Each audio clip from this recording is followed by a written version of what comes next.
오늘 이 새벽에 하나님께서 우리에게 주시는 하나님 말씀은 사도행전 10장 34절에서 48절까지 말씀입니다. 저와 여러분이 한 절씩 나누어서 교독합니다. 베드로가 입을 열어 말하되 내가 참으로 하나님은 사람의 외모를 보지 아니하시고 각 나라 중 하나님을 경외하며 그를 행하는 사람은 다 받으시는 줄 깨달았노라. 만유의 주 되신 예수 그리스도로 말미암아 화평의 복음을 전하사 이스라엘 자손들에게 보내신 말씀, 곧 요한이 그 세례를 방파한 후에 갈릴리에서 시작하여 온 유대에 두루 전파되는 것을 너희도 알거니와. 하나님이 나사렛 예수에게 성령과 능력을 기름부터 타셨으며 그가 두루 다니시며 선한 일을 행하시고 마귀에게 눌린 모든 사람을 고치셨으니 이는 하나님이 함께 하셨습니다. 우리는 유대인의 땅과 예루살렘에서 그가 행하신 모든 일의 증인이라. 그들이 나무에 달아 죽였으나 하나님이 사흘 만에 다시 살리사 나타내시되 모든 백성에게 하신 것이 아니요 오직 미리 택하신 증인 곧 죽은 자 가운데서 부활하신 후 그를 모시고 음식을 먹은 우리에게 하신 것이라. 우리에게 명하사 백성에게 전도하되 하나님이 살아있는 자와 죽은 자의 재판장으로 정하신 자가 곧 이 사람인 것을 증언하게 하시고 그에 대하여 모든 선지자도 증언하되 그를 믿는 사람들이 다 그의 이름을 믿고 죄사함을 받는다 하였느니라. 베드로가 이 말을 할 때 성령이 말씀 듣는 모든 사람에게 내려오시니 베드로와 함께 온 팔려가는 신자들이 그가 그들에게도 성령 부어 주심으로 말미암아 이는 방언을 말하며 하나님 높임을 들음이르라. 이에 베드로가 이르되 이 사람들이 우리와 같이 성령을 받았으니 누가 등이 물로 세례됨을 말이요. 함께 읽겠습니다. 명하여 예수 그리스도의 이름으로 세례를 베풀라 하니라. 그들이 베드로에게 며칠 더 머물기를 청하니라. 아멘. 좋은 아침입니다. 오늘 본문은 베드로의 순종의 결과가 무엇인가 하는 것을 보여주고 있습니다. 하나님이 준비한 사람을 만나고 이방의 복음이 전거되어지는 이방인에게 성령이 임하는 놀라운 역사의 한 획을 긋는 이런 것을 보게 됩니다. 지난 시간에도 말씀드렸듯이 하나님의 뜻은 반드시 순종할 때 하나님의 뜻을 분명하게 알게 되는 것을 보게 됩니다. 성경에서 순종하면 대표적인 사람이 누굽니까? 바로 아브라함입니다. 아들 이삭을 번제로 드리라는 하나님의 지시를 받았을 때, 여러분, 아브라함 오랫동안 신앙 25년이 넘게 하나님과 교제하며 신앙생활했던 사람 아닙니까? 그런데 갑자기 하나님께서 백세에 주신 그 아들을 그것도 다른 것이 아닌 번제로 드리라 하니 어떻게 그것이 이해가 됐겠습니까?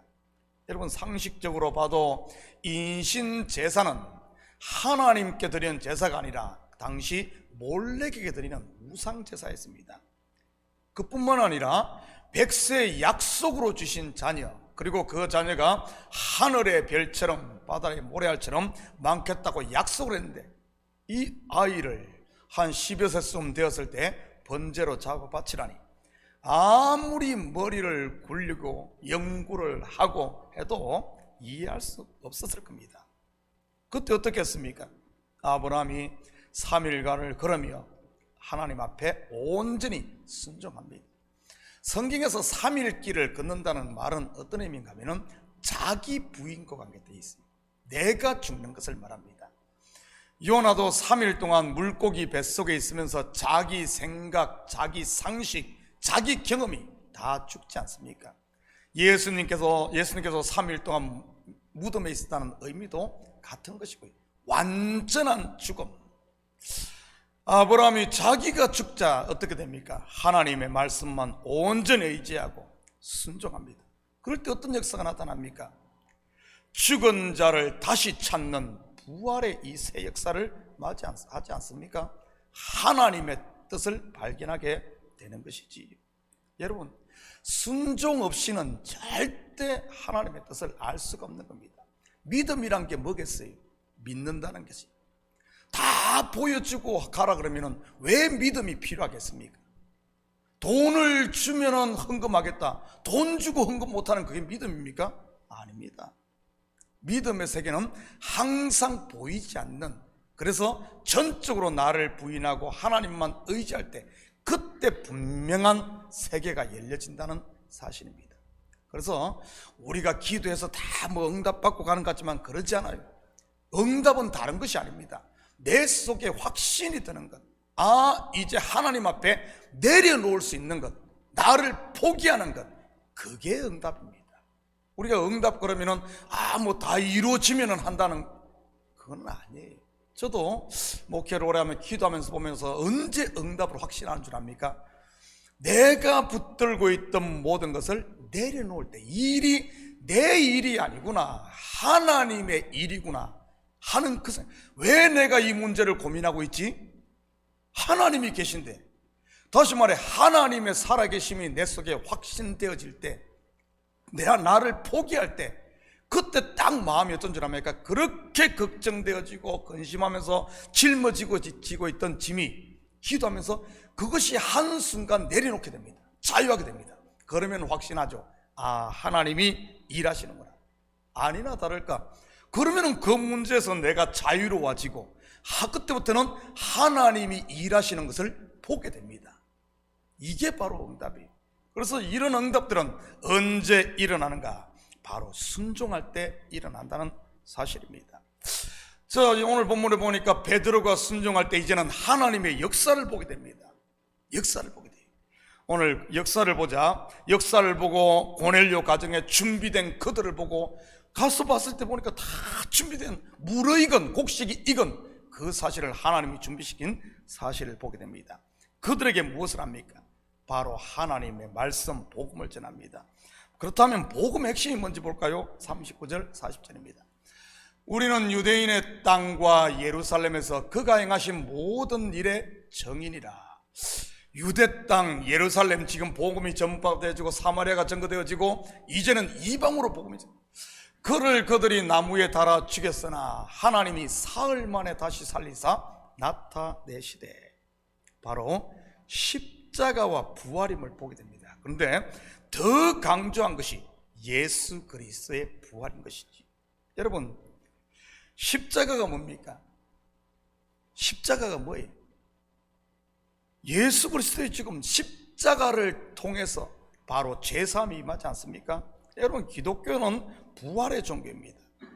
부활의 전제가 되는 것이 반드시 죽음이란 것이 전제가 되고요.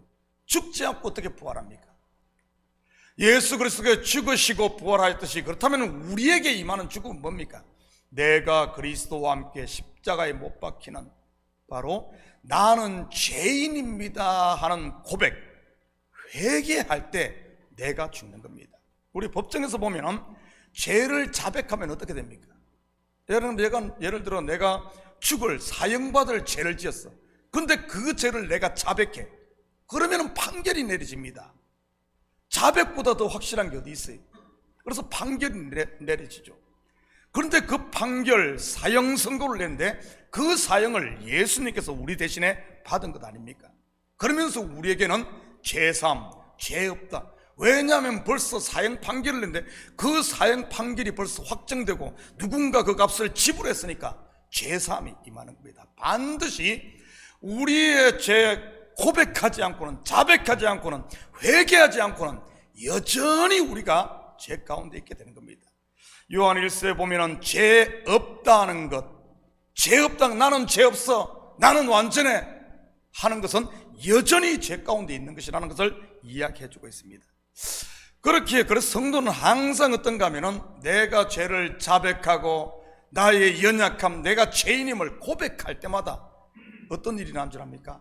죄사함이 계속해서 일어나면서 그곳에 성령이 충만해져 하나님의 은혜를 계속해서 경험하게 되는 겁니다.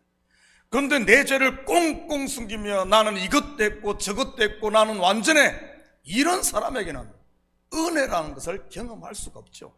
내가 옳은데 내가 아무것도 아님을 알 때 하나님께서 주신 하나님이 에브리띵이 되고 전부가 되심을 경험하게 됩니다. 내가 전부라고 생각하는데 그러면 하나님은 nothing이 되는 거죠. 은혜의 세계가 바로 그런 겁니다. 자, 그러면서 보십시오. 우리 죄사함을 고백했을 때 어떤 일인가? 부활, 다시 사는. 우리 기독교는 부활의 종교라고 했습니다. 나는 여전히 우리 식구들은 나는 이 부활에 참여하는, 다시 말해 부활신앙을 갖길 원합니다. 부활신앙, 하나님의 살아계심, 예수님의 살아계심. 여러분, 이런 일이 있을 때 어떤 일이 납니까? 부활신앙으로 무장할 때 두려움이 없는 거예요. 담대할 수 있는 겁니다. 자, 부활에 참여하지 못한 사람은 어떻게 됩니까? 여전히 율법의 저주 아래 매여 자기는 옳다 그러는데 내 속에서는 여전히 울며 이를 갈고 평안이 없고 자유함이 없고 그렇게 사는 겁니다. 그러면서 어떻게 하면 누구를 죽일까? 어떻게 하면 내가 승리할까만 생각하는 것이죠. 여러분, 승리는 내가 하는 게 아닙니다. 그리스도가 이기시고 그 이김에 우리를 참여함으로 우리가 이기는 거지 내가 뭐 하는 것 아니에요. 누가 예수님의 부활을 그러면 참으로 경험하는가? 오늘 41절 볼까요? 모든 백성에게 하신 것이 아니요 오직 미리 택하신 증인 곧 죽은 자 가운데서 부활하신 후 그를 모시고 음식을 먹은 우리에게 하신 것이라. 여러분, 모두가 부활에 참여하는 것 아닙니다. 부활을 경험하는 것 아니에요. 택하신 자들. 여기서 택하신 자들이 누구겠어요? 십자가에 죽은 자들, 십자가를 경험한 자들, 바로 선택된 자기를 부인하고 순종한 자들. 대표적인 사람들이 누굽니까? 120문도들을 보면 그러잖아요. 온전히 순종하잖아요. 나는 우리 식구들이 이 부활신앙을 참여하고 부활의 소망을 가지고, 여러분, 부활한 사람들이 뭐 옛날에 죽었던 그런 거에 매이겠습니까? 자기를 벗어버리는 거지. 여러분, 이제 부활을 경험하지 못한 제자들은 어떻게 했습니까? 전부 자기에 매여 혹시 죽으면 어쩔까 두려워하며 숨고 그렇게 삶 살았어요. 그렇지만은 예수 그리스도를 부활을 경험하고 나서는 어떻습니까? 이제는 자기란 건 없습니다. 매이지 않아요. 매이지 않아요. 죽어도 산다는 이 사실을 알고 더 이상 죽음에 매이지 않기 때문에 그래요. 사도 바울도 부활을 경험하고는 어떻습니까? 그전에는 자기의 자기 자랑, 자기 체면, 자기 자존심 전부 그걸로 무장되어 있지 않았습니까? 그런데 다메섹 도상에서 예수를 만난 이유는 어떻습니까? 그런 것들 다 배설물 쳐버렸어요. 그래서 사람들이 뭐라 그랬어요? 그 당시 사람들이, 바울아 너 미쳤구나. 너의 그 명철함이 어디 갔으면 너의 바울이 누굽니까? 가말리엘 그 당시 최고 학자의 어떻게 보면 제자 아닙니까? 거기다가 공회원이요, 아주 뭐 명성으로 말하면 이름만, 그런 것들 다 내버렸어요. 다 내버려. 매이지 않았습니다. 신앙생활 하다 보면은 되면은 그런 거에 자유로워집니다. 오직 나는 강고 덮고 십자가와 부활 예수 그리스도만 그분만이 영광 받으시고 그분 기뻐하신다면 나라는 존재는 어때도 괜찮은 겁니다. 자유롭습니다. 매이지 않아요. 왜냐하면 나는 나가 아니라 그리스도 안에 있는 나가 되기 때문에 그분이 영광 받으면 나도 영광 받는 것이요, 그분이 하나님 우편에 앉으면 나도 그분과 함께 하나님 우편에 나라는 것은 간 곳이 없는 겁니다. 이게 바로 부활신앙을 가진 사람들이 있죠. 오늘 보니까 십자가와 부활 온전히 이것만을 전한 모습을 보게 됩니다. 44절입니다. 베드로가 이 말을 할 때 성령이 말씀 듣는 모든 사람에게 내려오시니, 말씀 듣는 사람들에게 성령이 임하는 모습을 보게 됩니다. 여러분, 다르게 말하면 말씀을 듣지 않고 말씀의 귀를 막는다든지 말씀을 비웃는 사람, 절대 성령의 사람이 될 수가 없는 겁니다. 제자들을 봐도 보십시오. 3년 동안 예수님께서 데리고 다니면서 뭐 했습니까? 그들을 천국 복음을 전하며 말씀으로 무장을 시켰습니다. 그렇게 준비된 제자들 열흘 동안 오순절에 모여서 기도할 때, 마가의 다락방에 모여 기도할 때 그 말씀 가운데 성령이 역사하면서 지금까지 들은 말씀이 뿌리가 되고 말씀이 기초가 되어 예수님이 하나님의 아들이었구나. 그러면서 어떻습니까? 성령 받고 나서 베드로가 설교할 때 보십시오. 그동안 공부했던 구약의 말씀이, 요엘 선지자가 한 말씀이 그대로 다 풀어지며 구약에서 전하는 메시아가 바로 예수님은 그대로 접목되는 모습을 보게 됩니다. 성령은 어디에 역사하는 줄 압니까? 이 말씀 가운데 역사하는 거예요. 말씀과 함께 성령이 역사하지, 말씀을 없는 상태에서 성령이 역사하지 않는다는 사실입니다.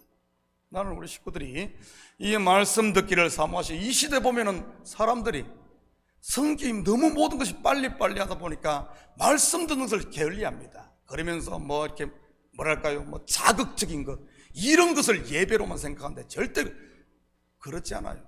예수님께서도 말씀 중심이었고, 초대교회도 말씀 중심이었고, 중세시대도 말씀 중심이었고, 근데 요즘 시대 와서는 말씀 중심이 아니 점점 물론 찬양 많이 해야죠. 그렇지만은 말씀이 중심이 되지 않은 이것은 성령이 역사할 수 없다는 사실을 알아야 됩니다. 성령 충만 받은 사람, 어떤 일이 일어나는 줄 압니까? 내 속에 성령이 충만하면 그 속에 하나님을 찬양하게 되고 우리의 언어가 바뀌게 됩니다. 한번 볼까요? 46절입니다. 이는 방언을 말하며 하나님 높임을 들음이르라. 여러분, 우리가 사도행전을 지금까지 공부해 오면서 방언이 터지고 하나님 높이는 사건이 언제 나타났습니까? 바로 오순절 성령이 강림해서, 이때 임한 성령. 여러분, 오순절에는 거기 성령 받은 사람이 누구예요? 120문도들 유대인들이었습니다. 그런데 똑같은 현상이 지금 이방인에게 성령이 임하는 첫 이 역사에, 고넬료 가정에 똑같은 현상이 일어난 거예요. 이것은 무엇을 말하는 겁니까? 우리에게, 유대인에게 성령을 주셨던 하나님께서 이방인에도 똑같이 성령을 부어주시고 차별 없이 역사하는 것을 보여주는 겁니다. 여러분, 말씀을 들어보면 그 사람에 보면은 처음 오순절 때도 보면은 방언 이야기가 나왔고, 이방에 처음 성령이 임하는 것도 방언이 나왔어요. 여러분, 우리가 이 방언을 오해하면 안 됩니다. 이 방언, 다시 말해 그 방언은 그냥 텅이에요. 텅, 영어로 말하면 텅, 언어입니다. 언어. 그 사람의 말을 들어보면 그 사람이 성령 받은 하나님의 사람인지 그러지 않은지를 알 수 있어요. 성령 받은 하나님, 다시 말해 성도의 언어는 뭔 줄 압니까?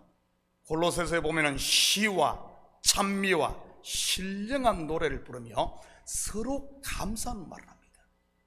그런데 세상 사람의 언어는요, 세상 사람의 말은요, 자기를 자랑하며 자기를 높이고 불평과 불만, 감사보다는 원망, 가만히 들어보면 험담과 모함, 이간질, 이런 것들입니다.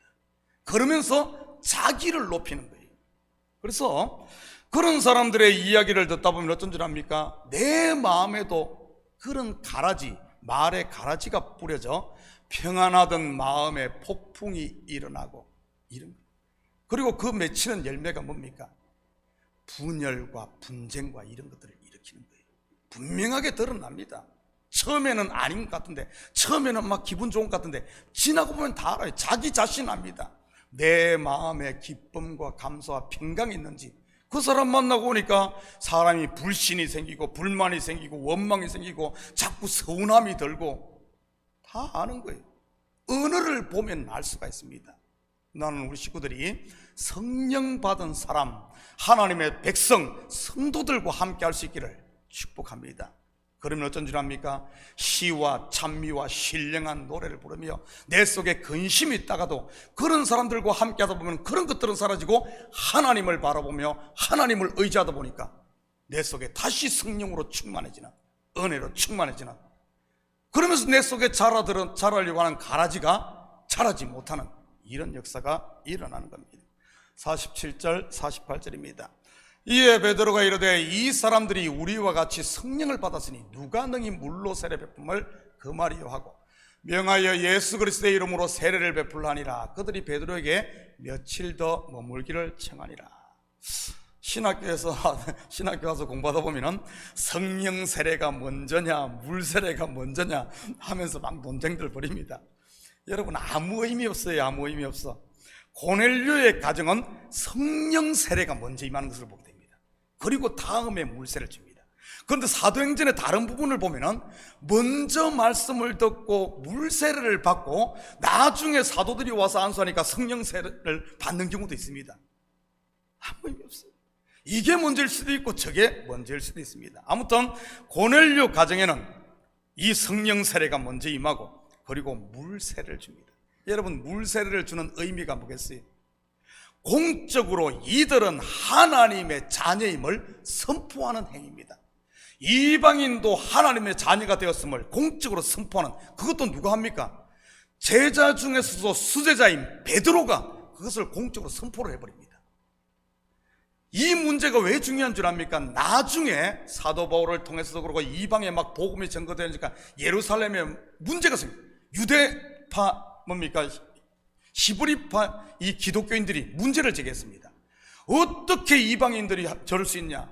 이게 참이냐? 아니면 저 성령 받은 것이 혹시 귀신 역사 아닌가? 하며 문제가 일어났습니다. 그때 예루살렘 공회가 열리고, 요즘 말로 하면은 총회가 열려서 이 문제가 참인지 거짓인지, 귀신 역사인지 성령 역사인지 한번 따져보자며 아주 대대적인 총회가 열렸습니다. 그때 베드로가 나서서 이 부분을 이야기합니다. 성령이 임하고 물세례 준 이 사건, 다른 사람도 아니라 수제자 베드로가 그 얘기를 하니까 이 문제가 하루아침에 그냥 잠잠하게 풀려집니다. 여러분, 지금 우리 개신교회가, 우리 장로교회, 우리 교회도 그렇지만은 베푸는 이 세례의 의미는 바로 이런 의미입니다. 이 사람은 하나님의 예수 그리스도를 주로 시인하는 성도, 하나님의 자녀임을 우리 공동체에 선언하는 행위. 이는 하나님의 자녀다, 구원받은 하나님의 백성이다 하는 선언하는 행위, 바로 물세례. 오늘 고넬료 가정에 이 일을 하죠. 사랑하는 성도 여러분, 오늘 하루도 부활의 정인으로 우리는 부름받았음을 기억하시고, 내 속에 다시 옛날로 돌아가려고 하는 이런 육신의 생각이 일어날 때 여러분, 이거 놔두지 말아요. 놔두지 말고 그런 것이 일어날 때마다 다시 말씀으로 돌아가시기 바랍니다. 말씀을 읽어보십시오. 하나님의 말씀을 읽을 때 그 말씀은 전부 하나님이 행하신, 내가 행한 것이 아니라 하나님이 행하신 그 사실을 바라보면 볼 수 있는 거예요. 나는 그래서 우리 입술에는 정말 하나님 성령 받은 사람의 입술 세 방언을 말합니다. 나를 자랑하던 입술이 이제는 하나님을 자랑하고, 남을 욕하고 험담하던 입술이 이제는 서로 세워지고, 원망하고 불평하던 입술이 찬양하고 자랑함으로 말미암아 이 고넬료 가정이 이렇게 변화되자 그 주위에 이방의 복음문이 열리는 이런 역사예요. 나는 우리 식구들을 통해서 지금 뉴욕 사회 이웃에 이 복음의 문을 여는 이 시대의 고넬료로, 이 시대 베드로로 쓰임받는 우리 식구들 되기를 예수님의 이름으로 축복합니다. 같이 기도하십시다. 사랑의 아버지 하나님, 참으로 감사를 드립니다. 이 새벽도 저희들 깨우시고 다시 한번 더 아버지 하나님 말씀 앞에 서게 하심을 감사합니다. 하나님, 분명 우리는 예수 그리스도를 주로 고백하고 우리 속에 성령이 있음을 믿습니다. 아버지 하나님, 이제는 아버지 하나님 성령 받은 하나님의 자녀로서 우리의 입에 할례를 베푸시고 우리의 입을 통해서는 아버지 하나님 하나님을 높이고, 새 방은 나를 자랑하는 것이 아니라 하나님을 자랑하며, 이제는 나를 위해 사는 것이 아니라 주를 위해 살며, 우리의 입술을 통하여 아버지 하나님 많은 영혼들을 주께로 돌아오게 하는 부활의 정인으로 사는 저희들 되게 도와주시옵소서. 이 새벽도 간구할 때마다 주님, 우리 마음에 평강 주시고 우리의 무거운 짐들을 주님 앞에 내려놓음으로 응답받고, 오늘 하루도 아버지 하나님 기뻐 뛰며 즐거워하며 세상의 무거운 짐 멍에가 아니라 예수님께서 지워주시는 가벼운 멍에 소망을 가지고 살아갈 수 있도록 축복하여 주시옵소서. 감사드리며 예수님의 이름으로 기도드립니다. 아멘.